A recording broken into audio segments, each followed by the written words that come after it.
In this video, I will show you how to reset the network settings on iPhone. So let's get started. If you are facing any Wi-Fi or cellular issues, you could try resetting your iPhone's network settings to fix those issues. First, open Settings app on your iPhone. Now tap General. Now scroll all the way down and tap Transfer or Reset iPhone.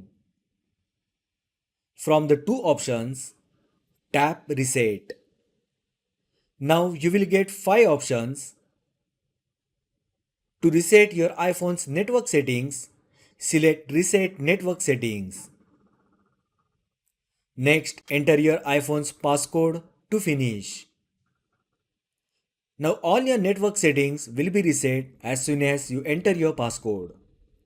Note that when you reset your network settings, it will delete all the network related data like Wi-Fi passwords, saved Bluetooth connections, VPN informations, and network preferences stored on your device. And you will manually have to enter login information and pair your devices once again. So that is how you can reset network settings on iPhone. If you find the video helpful, then like the video, share with your friends and subscribe to my channel. Thanks for watching and I will see you in the next video.